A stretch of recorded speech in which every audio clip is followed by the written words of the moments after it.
Bismillahirrahmanirrahim. Assalamualaikum warahmatullahi wabarakatuh. Kita sampai di bagian menulis latar belakang dan rumusan masalah. Kayaknya sederhana, tapi let's see. Sebelum saya membahas tentang latar belakang itu kayak gimana dan rumusan masalah itu kayak gimana, ada beberapa bagian yang saya pikir kita mungkin ini saya dulu pada waktu skripsi itu agak kesusahan buat nyari masalah itu sebenarnya apa sih, dan masalah-masalah yang kayak gimana yang bisa dipakai buat penelitian gitu. Nah, makanya pada waktu itu kalau teman-teman ingat di beberapa minggu yang lalu saya ngajak teman-teman untuk bertanya sama diri sendiri, sebenarnya kalau teman-teman masih bingung,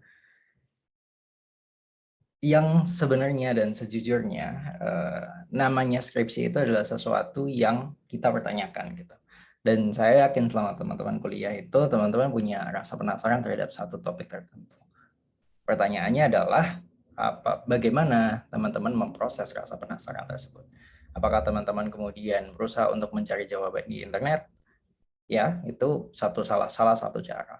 Yang kedua, kita berusaha untuk nanya sama dosen, nanya sama orang lain, baca dari jurnal misalnya. Ada banyak cara kita untuk menjawab rasa-rasa penasaran kita. Nah, pertanyaannya adalah apakah semuanya itu bisa terjawab dengan mudah? Kan enggak ternyata. Nah, makanya kemudian ada penelitian, karena ada hal-hal yang ternyata perlu kita pertanyakan dari yang namanya ilmu pengetahuan itu sendiri. Nggak semua ilmu pengetahuan itu benar, nggak semua hasil penelitian orang itu sepenuhnya bisa meyakinkan. Ingat, kita ngomongin manusia. Ketika manusia nulis sesuatu, bisa jadi dia menggunakan emosinya ketika dia menuliskan sesuatu itu. Makanya nanti kemarin kan kita bahas ada triangulasi. Nah, makanya ketika teman-teman ngebahas tentang skripsi, kalau bingung dengan masalahnya, find your trigger. Trigger itu sesuatu yang kita benar-benar merasa bahwa ini adalah sesuatu yang saya pengen cari. Saya sangat penasaran dengan hal ini. Saya sangat concern dengan hal ini. Kalau topiknya masih besar gitu, misalnya kita punya human security. Kalau human security, kita kecilkan lagi. Dari human security itu, kasus apa yang paling menurutku paling mengesankan, yang paling mencengangkan, yang paling mendalam buatku. Misalnya pada waktu itu saya dikasih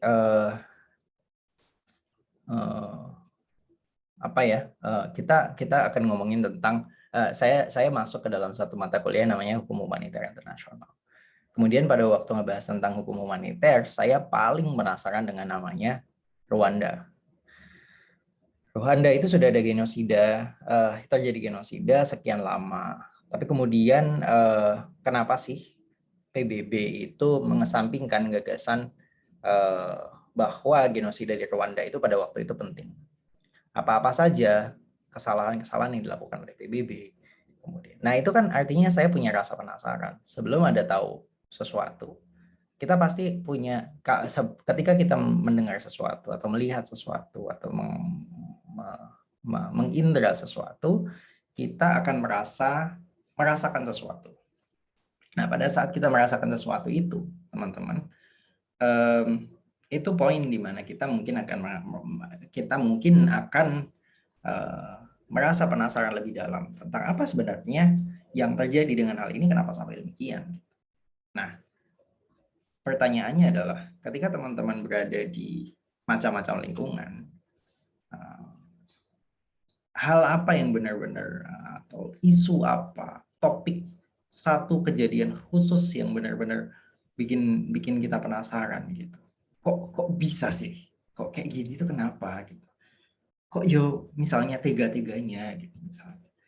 Kok bisa-bisanya ada sekian banyak orang? Misalnya contoh sederhana adalah genosida Rwanda. Kenapa semua orang Hutu pada waktu itu bersemangat untuk membunuh orang-orang Tutsi? Itu kan satu pertanyaan besar. Nah, makanya kita pertanyakan pertanyaan tersebut. Nah, masalahnya adalah apakah sudah ada penelitian atau enggak?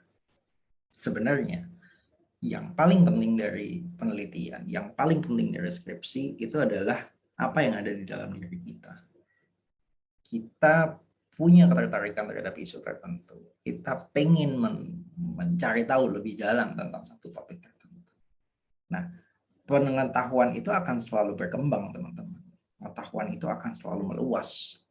Nggak mungkin, bahkan satu topik saja. Katakanlah kita ngomongin tentang Gus Dur. Gus Dur itu sudah ada bukunya banyak sekali. Tapi ketika kita mau menuliskan sesuatu, telaah akademik itu pasti akan memungkinkan sesuatu telaah yang berbeda. Misalnya, ketika kita ngebahas tentang topik Gus Dur misalnya, nah, apa yang bisa kita kotak-atik? Kita mencari perspektif yang lain. Kita mencari tokoh yang lain yang pernah mengalami hubungan bersama, menjalani kehidupan gitu. Makanya pada saat kita ngomongin tentang hadis, perawi hadis itu ada banyak dan versi dari hadis itu akan selalu berkembang. Al-Quran dan hadis saja pembahasannya sampai sekarang itu juga masih terjadi. Apalagi topik-topik yang masih kontemporer. Makanya yang justru paling penting adalah topik apa yang ketika saya menemukan sesuatu, hal tersebut, saya benar-benar merasa ini miris buat saya dan atau ini penting buat saya untuk mencari tahu kenapa ini terjadi. Misalnya contoh, ketika ini contohnya saya pribadi lagi ya. Ketika waktu itu sedang ada teman-teman kuliah saya yang pada akhirnya menjadi skripsi adalah teman-teman kuliah saya itu adalah teman-teman dari Afghanistan. Pertanyaannya, kenapa ini orang-orang Afghanistan repot-repot datang ke sini? Oh, ternyata mereka beasiswa dari PBNU. Nah, kenapa repot-repot PBNU bayarin orang Afghanistan buat datang ke sini? Mereka mau melakukan diplomasi. Lah, diplomasi buat apa? Apa tujuannya? PBNU melakukan diplomasi jauh ke Afghanistan gitu. Apa untungnya? Nah, itu jadi satu pertanyaan yang belum terjawab kan pada waktu itu. Itu menjadi satu trigger saya. Gitu. Nah, itu akan seperti itu secara terus-menerus. Makanya, yang pertama dan berikutnya adalah find your trigger. Kemudian, kalau misalnya di dalam hati sudah ketemu, topiknya ini, topiknya ada ini.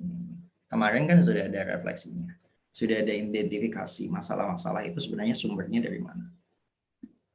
Nah, dari situ teman-teman punya kesempatan untuk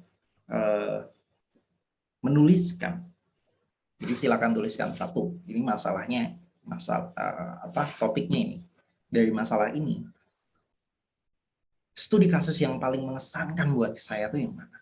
Studi kasus yang paling mendalam buat saya tuh yang mana? Misalnya ngomongin tentang migrasi internasional, saya paling peduli dan paling mikir tentang Rohingya misalnya. Saya Rohingya di mana? Rohingya di Bangladesh, Rohingya di Indonesia, Rohingya secara keseluruhan, atau pada orang-orang yang masih berada di Myanmar misalnya. Misalnya itu satu isu. Kemudian ada kudeta di Myanmar. Kudeta di Myanmar itu satu topik tertentu. Misalnya pembahasan atau mata kuliahnya adalah demokrasi atau demokratisasi atau Asia Tenggara. Nah, itu kita ternyata paling peduli dengan isu yang tersebut. Itu yang itu. Makanya kita catat. Oke, ini topiknya. Kemudian ini studi kasus yang saya paling terkesan. Nanti dari situ, teman-teman, kita cari sebenarnya sejauh ini pembahasan yang sudah dilakukan itu apa saja. Nah, sebenarnya inspirasi itu kan bisa datang dari mana saja. Kalau teman-teman bingung, lihat skripsi kakak kelas yang mungkin buat teman-teman menarik. Skripsi kakak kelas bilang apa sih? Karena itu kenapa saya ngajak teman-teman untuk melihat skripsi kakak kelasnya sebelum-sebelumnya mereka kayak gimana, komponen-komponennya apa, dan inti dari komponen-komponen tersebut apa. Skripsi kakak kelas. Atau nanya aja langsung sama kakak kelas, gimana sih sebenarnya kok bisa kayak begini. Nah, nanya sama saya juga bisa. Ada gini. Kemudian ada juga jurnal penelitian atau artikel di media massa atau lingkungan sekitar kita. Nah, kita itu kalau memang concern dengan satu isu tertentu, atau misalnya diskusi di kelas, kalau kita memang concern dengan satu isu tertentu, itu kita akan secara otomatis punya rasa penasaran. Nah, itu kuncinya. Nanti di belakang saya akan menekankan lagi bahwa rasa penasaran itu kunci. Kunci yang memotivasi kita, yang menggerakkan kita untuk maju terus dalam pembuatan skripsinya. Nah, makanya find your trigger first. Kemudian kalau sudah ketemu triggernya ini, 1, 2, 3, 4, dari trigger tersebut coba cari informasi tentang hal tersebut, tentang aspek tersebut gitu. Nah, makanya penelitian itu kan secara terus-menerus berkembang ya. Kita perlu tahu sejauh ini perkembangan penelitian itu dari sejauh mana. Sudah ada jurnal yang ngebahas itu misalnya. Artikel media massa bilang seperti ini. Karena kan tadinya kita punya penasaran, kita bertanya terus gitu. Kayak tadi saya bilang gitu. Kok mereka ngapain datang ke Indonesia? Kalau mereka datang ke Indonesia, mereka siapa yang biayain gitu. Terus ternyata dari beasiswa. Kenapa mereka dikasih beasiswa? Kenapa yang melakukan beasiswa Nahdlatul Ulama ngasih beasiswa ke mereka? Kenapa mereka menjalin hubungan ini? Gitu secara terus-terus kan kita terus-menerus kan pada akhirnya kita bertanya-tanya. Nah, ketika kita punya pertanyaan, ketika kita punya rasa penasaran itu kan haus ya. Gampang kamu kepo lah gitu. Kamu kepo gitu, tangga, kenapa sih itu ribut-ribut gitu. Nah, ternyata kamu nyari tahunya dari mana tuh tangga yang lain. Nah, sama. Ketika kita ngomongin tentang akademis, kita juga mencari jalur yang akademis. Misalnya skripsi kakak kelasnya dibuka, apakah sudah ada yang mau bahas? Jurnal, kemudian kita mencari tulisan di artikel di media massa. Kita cari pembahasan-pembahasan yang sudah dilakukan. Gitu. Kita bertanya-tanya dengan pertanyaan-pertanyaan tersebut. Kita coba cari tahu pembahasannya sebenarnya sudah sejauh mana. Kenapa begitu? Karena penelitian kalau memang sudah sesuatu itu sudah dilakukan, lah ngapain dilakukan lagi kan?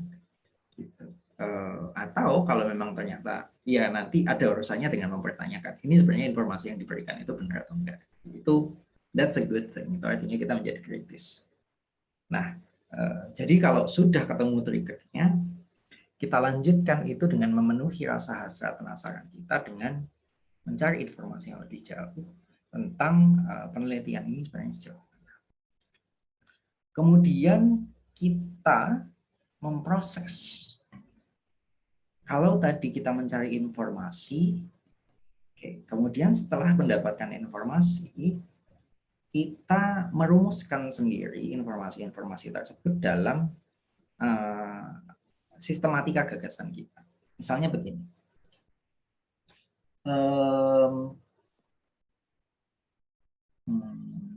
Apa ya?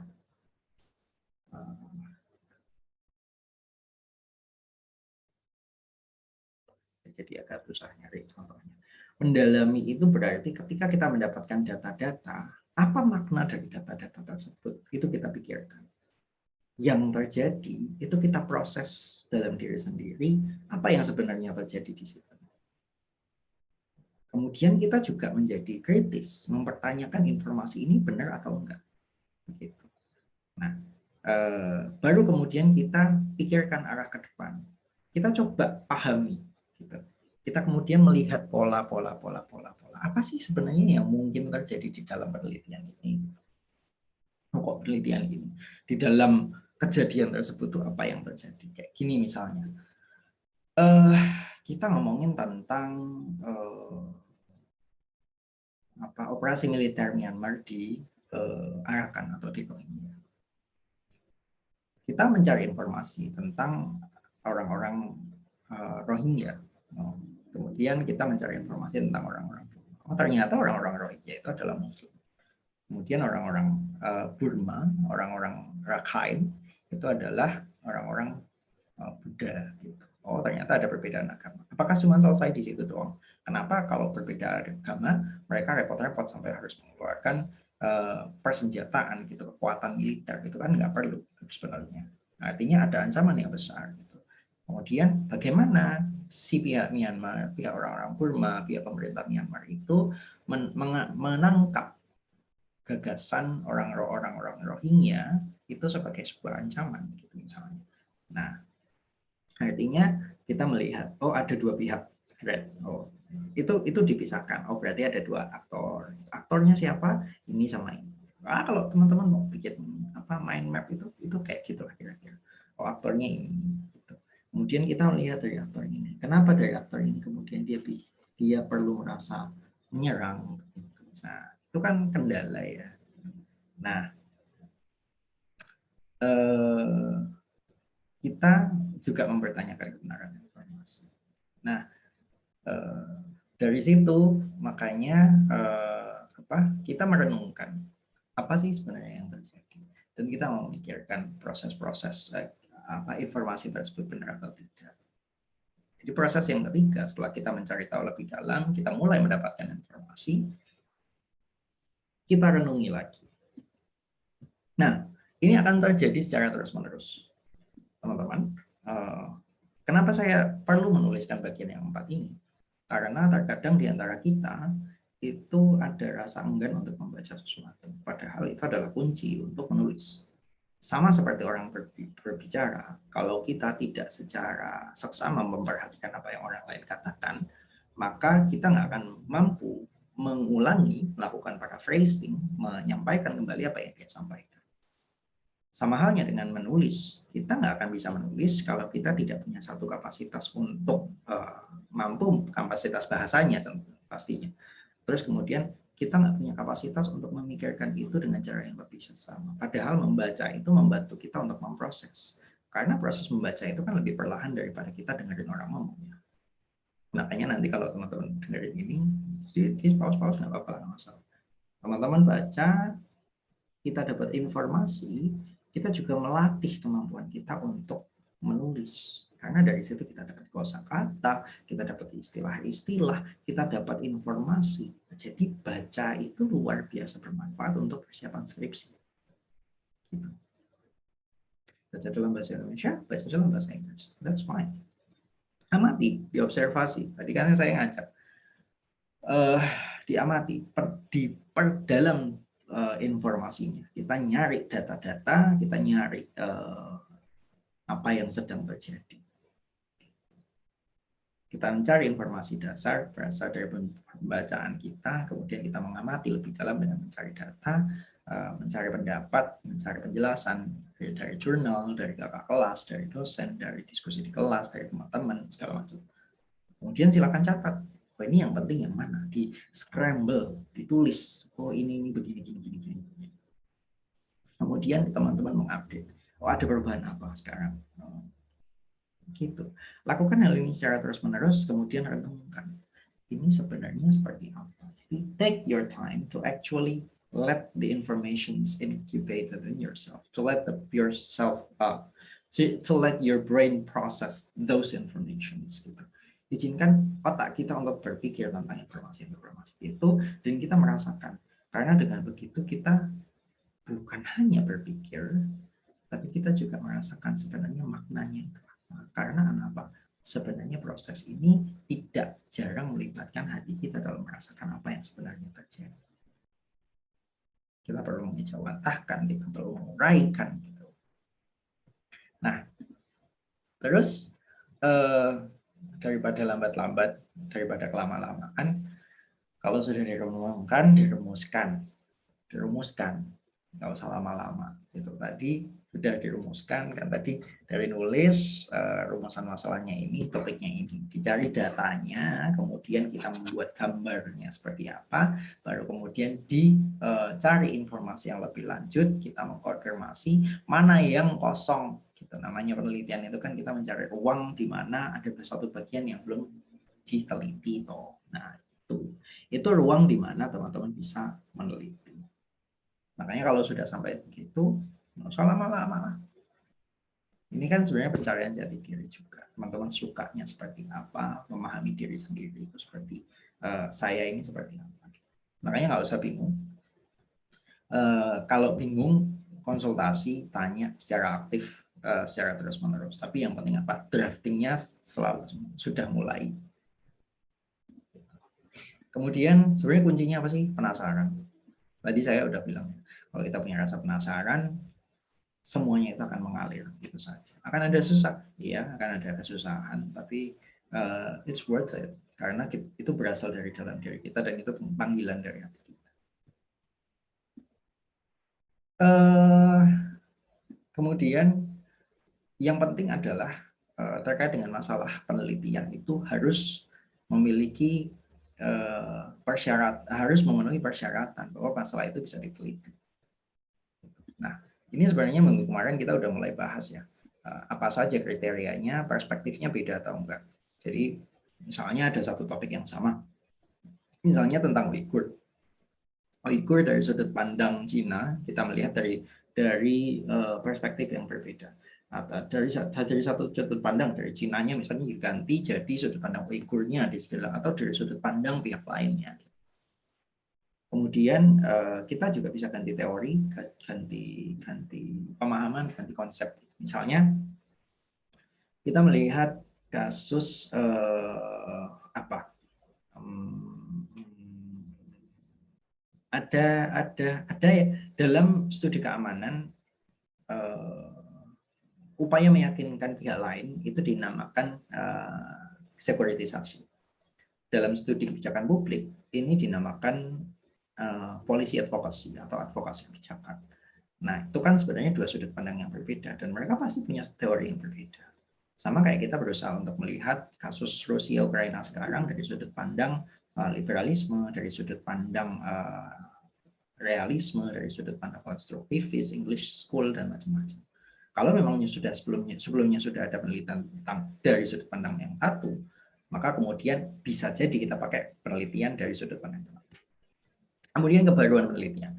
Ya buat apa melakukan penelitian kalau memang sudah bisa diteliti, sudah diteliti oleh orang lain. Pertanyaannya adalah apakah penelitian itu valid atau enggak. Kalau memang enggak valid, ya buat apa? Kalau enggak valid, ya kita berusaha untuk menyangkal bahwa apa yang dia sampaikan itu enggak valid, gitu. Bahwa ini tuh enggak benar. Gitu. Dan apakah itu sering terjadi? Oh iya. Lah kalau enggak gitu, gimana ceritanya ada perdebatan antara realisme dan liberalisme dalam hubungan internasional? Karena orang-orang berpendapat bahwa tadinya realisme itu yang nggak salah, ya salah gitu karena orang manusia itu punya kecenderungan untuk tetap menjadi harmonis gitu misalnya. Itu kan perwujudan nyata dari apa yang dari perdebatan. Gitu. Nah, kebaruan penelitian itu juga menawarkan perdebatan mengenai satu topik tertentu dan memperluas khasanah pengetahuan dari ilmu tersebut. Kebutuhan pengetahuan penting apa kagak? Siapa yang butuh? Kalau misalnya nggak ada yang butuh ya buat apa diteliti gitu kan. Kemudian harus dengan riset atau enggak. Kadang tuh kita bisa menjawab pertanyaan dengan sekedar browsing di internet. Kalau misalnya dari browsing di internet aja udah bisa dijawab, lah ngapain juga kita melakukan riset? Ngapain juga kita melakukan penelitian? Ya misalnya waktu saya bertanya-tanya ini, ya mereka ini di sini tuh ngapain gitu? Beasiswa ngapain kamu repot-repot sampai ke Indonesia buat sekolah gitu? Ya karena kami dapat beasiswa. Oh, dari itu kan sesuatu yang ngapain kamu repot-repot datang beasiswa? Itu kan sebenarnya datang ke Indonesia untuk belajar gitu. Mengapa mereka datang ke Indonesia untuk belajar? Pertanyaan risetnya gitu. Apakah bisa dijawab dengan sederhana? Bisa. Aku tinggal nanya mereka. Jawabannya dapat. Selesai kan? Selesai itu. Bisa dijelaskan dengan sederhana. Nah pertanyaannya ini nggak berhenti di situ. Ternyata pertanyaannya lanjut ke sesuatu yang lain. Nah, kelanjutan dari pertanyaan-pertanyaan itulah yang kita bisa eksplorasi.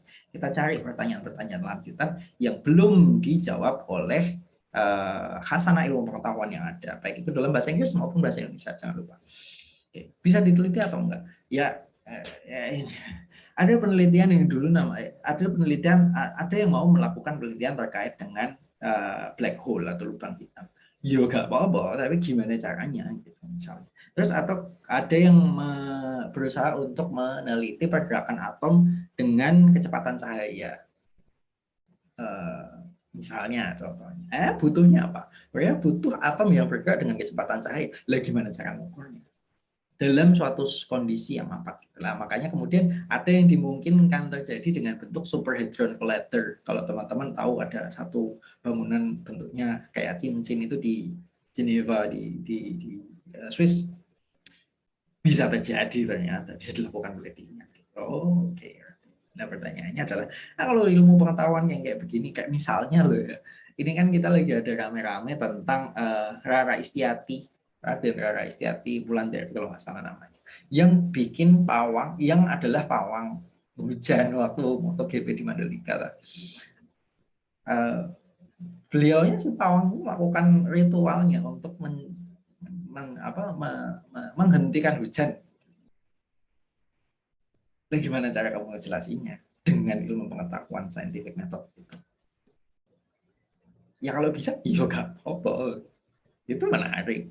Tapi gimana caranya? Bisa apa enggak? Kemudian ketersediaan data. Kalau datanya disembunyikan lah buat gimana caranya kamu bisa melakukan penelitian. Dan ini ilmu sosial. Ada banyak data yang disembunyikan dan tidak bisa diakses oleh publik. Nah, makanya kemudian ada penelitian yang kadang ditentang. Ilmu sosial, men. Kemudian kita punya kapasitas. Nah, kalau anak HI nggak mau ngerjain akuntansi, ya nggak bisa. Well, saya nggak bisa sih. Nah, kalau teman-teman bisa ya mau. Tapi ya itu akan tergantung dari kapasitas kita. Mungkin teman-teman yang punya kapasitas untuk, misalnya saya mengeksplorasi tentang analisis wacana. Gimana sih caranya ngelakuin discourse analysis? Oke. Misalnya saya orang HI tapi nyari tentang skala agresivitas. Gitu. Oh, oke, saya nyari. Nah itu, kalau kita memang punya kapasitas. Itu kriteria ya. Yang penting, ini kalau kalian nggak memenuhi ini checklist. Ini checklist. Kalau misalnya tidak memenuhi ini, ya nggak perlu diteliti. Kita perlu yang lain. Oke, lolos ujian dulu, lolos kriteria dulu, baru kita maju dengan oke, masalah penelitiannya yang akan saya gunakan. Nah, tadi trigger itu adalah latar belakang, teman-teman. Trigger yang kita punya tadi, kenapa kok ini kayak begini sih, kok ini kayak begini sih, itu tuh jadi alasan buat kita untuk mengeksplorasi itu dalam bentuk tulisan. Misalnya teman-teman penasaran, opo ya. Mindset putting, jadi ini jadinya pakai Herbert Simon, decision making theory, tapi dengan sudut pandang irrationality gitu, bounded rationality. Jadi ternyata seorang pemikir itu akan sangat terpengaruh oleh kondisi-kondisinya, sehingga pada waktu dia berpikir bahwa seolah-olah dia berpikir secara rasional, ternyata dia dibatasi kemampuan berpikirnya oleh lingkungan sekitarnya yang sehingga membentuk pemahaman bahwa dia seperti itu. Misalnya, kita mencari tahu gagasan apakah ternyata Putin itu orangnya close minded sehingga dia berpikir bahwa dunia itu membencinya gitu. Nah, itu kan itu trigger, itu sesuatu yang bikin kita penasaran. Nah, kalau misalnya teman-teman penasaran, kok Putin benar-benar berpikir seperti itu sih, gitu, misalnya, nah itu kita perlu mendefinisikan Putin, gitu, misalnya gagasannya adalah kemudian dari invasi Ukraina, invasi Rusia terhadap Ukraina. Pada waktu ini terjadi invasi di Ukraina. Nah, invasi ini berlatar belakang dan dikomandoi oleh Presiden Rusia Vladimir Putin. Nah, Vladimir Putin sendiri memiliki gagasan ini. Nah, oleh karena itu, penelitian ini berusaha untuk melakukan eksplorasi bagaimana pola pikir Putin. Kalau misalnya kalau bisa diteliti, kan lumayan. Gitu. Nah, makanya kejadian-kejadian, masalah-masalah di luar sana itu adalah trigger kita. Karena kita tahu di luar sana pasti ada masalah. Kita misalnya kemudian kita melihat orang tua di Indonesia, lansia di Indonesia membutuhkan perlindungan yang lebih kuat. Tetapi pada waktu awal pandemi, apakah kita memberikan perlindungan secara khusus untuk lansia? Artinya, terus kemudian ternyata ada resiko yang lebih tinggi terhadap lansia. Loh, berarti ini kita melihat dari data. Ternyata perlindungannya tidak signifikan. Loh, kenapa kita perlindungannya tidak signifikan gitu. Terus kemudian dampak kalau misalnya tidak signifikan, perlindungannya itu tidak ketat, itu akan seperti apa? Lah, kan berarti kan dari gejalanya, oh ternyata perlindungan terhadap lansia itu tidak signifikan. Kita menyajikan faktanya, sekian persen dari lansia di Indonesia belum mendapatkan vaksin atau tidak mendapatkan akses kesehatan, perlindungan kesehatan atau apa ada gejalanya. Kemudian implikasi permasalahannya jika secara terus-menerus dilakukan, maka ancaman kesehatan, ancaman keamanan kesehatan bagi para lansia ini akan meningkat secara terus-menerus. Gitu. Artinya kita akan melihat dampaknya itu sebenarnya kayak gimana. Atau misalnya tentang hukum humaniter di Rusia. Rusia melakukan pelanggaran hukum humaniter. Pelanggaran hukum humaniter lah. Pelanggarannya dalam bentuk yang seperti apa? Itu kan sesuatu permasalahan yang perlu kita eksplorasi juga. Gejalanya seperti apa? Ada indikasi bahwa kalau bagian awal kan itu latar belakang itu hanya cukup sekedar trigger indikasi. Oh ada kayak gini. Ini menunjukkan mungkin ada indikasi-indikasi awal. Nah karena ada indikasi itu makanya kita perlu eksplorasi lebih jauh. Kemudian kita ada menyajikan fakta-fakta yang menunjukkan bahwa gejala itu memang ada. Dan kalau misalnya dampaknya secara terus-menerus diteruskan akan seperti apa? Kemudian pertanyaan yang disambungkan kepada seluruh penelitian adalah bagaimana bagaimana masalah tersebut bisa dipecahkan. Itu penting. Itu. Kenapa? Jadi misalnya pada saat membahas tentang gejala atas masalah tertentu itu kita bilang oh permasalahannya adalah Rusia melakukan ini gitu. Nah ini pertanyaan kita adalah apakah tindakan ini melanggar aturan hukum humaniter internasional atau tidak? Jika memang melanggar, berarti ini akan menimbulkan kerugian bagi banyak pihak dan harus ada sanksi bagi Rusia. Kemudian bagaimana masalah tersebut dipecahkan? Artinya penelitian ini perlu dilakukan karena ini akan menentukan masa depan keadilan, proses ini perlu diperlukan untuk menegakkan keadilan. Misalnya contohnya seperti itu. Nanti akan saya kasih contoh yang lebih jelas. Oke. Kemudian jenis rumusan masalah yang biasanya dipakai di HI itu adalah deskriptif. Berusaha untuk menjelaskan kondisi tentang pertanyaan bagaimana dan mengapa. Kenapa sesuatu terjadi. Analitik kausal juga seperti itu sebenarnya. Kenapa faktor apa yang menyebabkan ini. Jadi mencari hubungan sebab akibat, variabel apa yang mempengaruhi. Itu kalau variabel mempengaruhi. Kalau hukum modelnya normatif, itu membandingkan aturan dengan fakta, dengan kenyataan di lapangan. Nah, komponen rumusan masalah itu, kalau kita, teman-teman mungkin udah baca ya. Rumusan masalah itu isinya apa aja. Kita perlu tahu objeknya siapa, aktornya itu yang terlibat siapa. Kalau dua, ya dua, nggak masalah. Bagaimana kebijakan ini terhadap ini, gitu misalnya. Itu boleh. Subjek penelitian, topik misalnya, diplomasi publik siapa, kemudian implementasi kebijakan luar negeri siapa gitu. Kemudian sekuritisasi gitu, normalisasi apa gitu. Artinya subjek penelitian itu ada, topiknya itu ada. Kemudian perspektif teori yang digunakan itu apa? Ya ini nggak harus selalu dijelaskan dalam rumusan masalah, karena perspektif itu terkadang kita bisa pakai, terkadang nggak perlu ditekankan. Tergantung dari kondisi tinjauan pustakanya seperti apa. Kalau yang sebelumnya cuma berbeda teori, ya berarti kita perlu menggunakan dan menjelaskan bahwa perspektifnya berbeda. Kemudian cakupan tahun yang diteliti itu penting, karena itu berarti batasan. Nah ini tentang cakupan nanti akan dijelaskan lebih jauh dalam hal cakupan, tapi bagian ini perlu dibahas dan ditulis dalam rumusan masalah. Kata-kata kunci itu tadi yang memang penting kira-kira dimasukkan dalam susunan kalimat kan seperti itu. Kemudian kata tanya mengapa, bagaimana, faktor apa yang menyebabkan itu pertanyaan-pertanyaan. Yaitu komponen rumusan masalah. Kemudian contohnya adalah seperti ini. Faktor apa yang menyebabkan peningkatan human trafficking terhadap anak dan wanita di Brasil?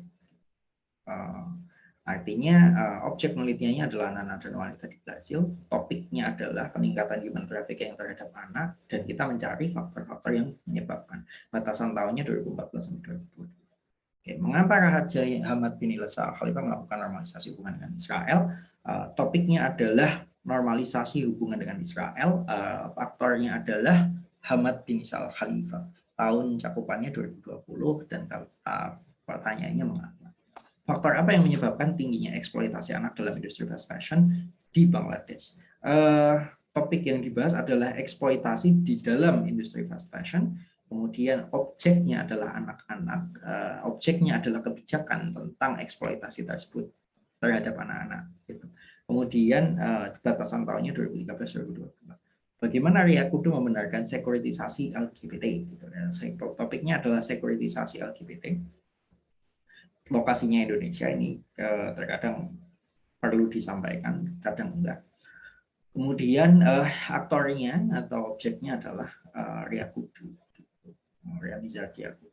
Kemudian mengapa lulusan beasiswa di Tiongkok di Indonesia cenderung melakukan pembelaan terhadap Tiongkok dalam kasus pelanggaran HAM Uyghur? Topiknya adalah kecenderungan melakukan pembelaan terhadap Tiongkok dalam pelanggaran HAM Uyghur. Gitu. Objeknya adalah lulusan beasiswa Tiongkok asal Indonesia atau yang di Indonesia. Contohnya seperti itu. Nah makanya teman-teman kan kemarin sudah sudah bikin, udah mulai memikirkan. Makanya di sini saya ngajak teman-teman untuk berpikir kembali, untuk merenungkan kembali. Saya mau nulis apa? Kalau misalnya masih bingung, teman-teman silakan buka skripsi kakak kelas buat nyari inspirasi atau diskusi-diskusi kelas yang paling menarik, yang paling menggugah saya, yang paling mendalam itu yang mana. Kemudian dirumuskan topiknya, didetailkan. Oh ini gitu. Jangan ini.